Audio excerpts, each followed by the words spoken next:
Hello, my name is William Butler, and here's my card.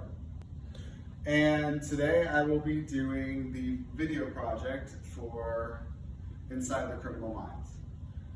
And this project was on juvenile delinquency, and we had to choose a subtopic, so I chose one that I thought I found the most interesting and probably one of the more concerning topics as well. Although this entire subgenre in itself is already concerning as it is.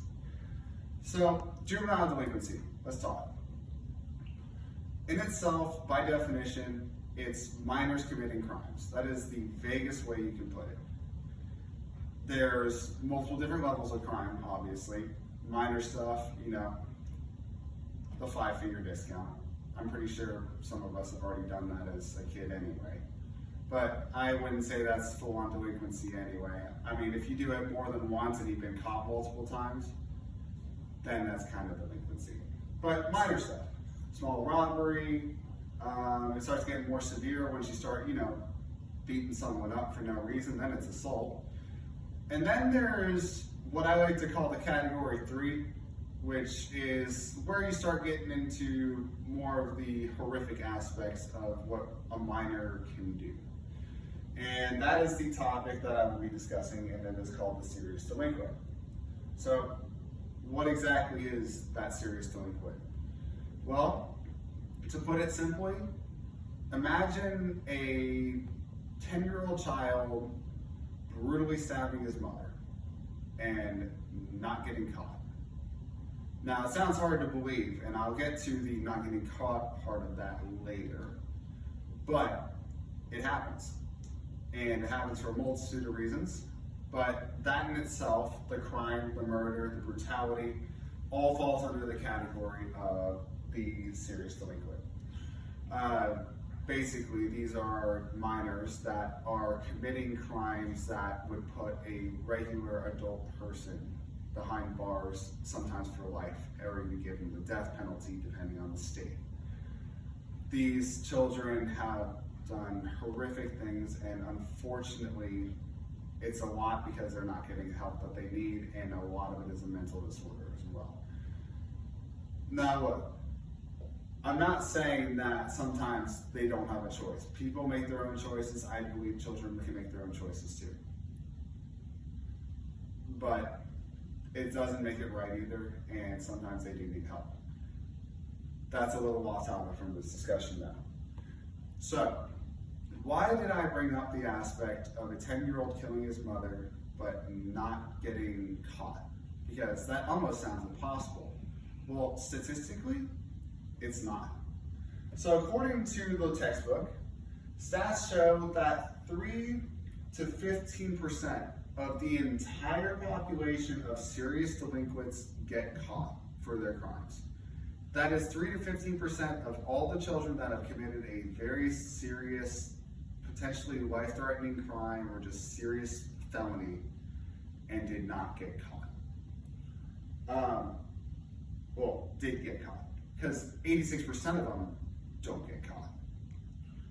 So knowing that, and that a large majority still probably to this day has not been found guilty of something that they did, and they're all children, is definitely something that is quite worrisome.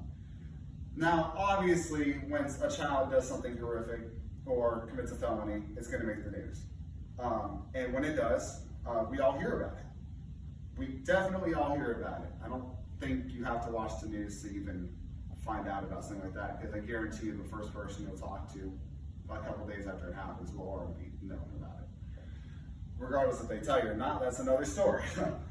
But anyways, so knowing that it's not as common as it may seem, or as the media will portray it to be, leads to the aspect of, well, okay, how do we prevent this from happening again? Well, people who would commit a crime like this as an adult usually are not in the right mindset, and that does not necessarily mean it's a disorder. They can be very, very, very, I would say, driven to do stuff and commit atrocities. But it's not always a disorder. Children can be the same way. I believe children make decisions. They are human beings. They can make a decision. And they can be driven by such things to make decisions. So it's not just onto the mental disorder capability, it also can be driven and from bad influence. Hanging out with the wrong crowd, being a part of a gang, which is one of the biggest things statistically as to when this stuff happens, is youth gang violence. That results in a lot of bad crime, indefinite felony, and trouble with the police. And it leads to all sorts of problems on how you deal with stuff like this.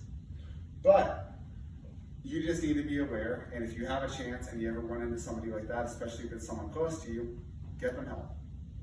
That's the best way you can combat it, because unfortunately it blows under the radar very easily, and unfortunately children in those kinds of aspects do not like to talk about what they are doing. And that's why I say, if you ever do have the chance to help somebody like that, do it. Even if they object, but don't make it worse than it already is.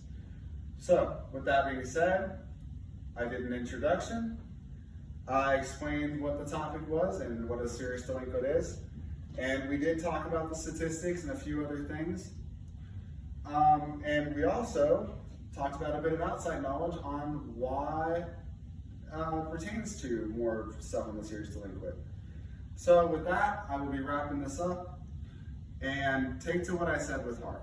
If you know anybody, or you have a child that just looks up to you and they need help, and you think that they could use it, please help them. These crimes go so unnoticed because a lot of children do not get help when they need to.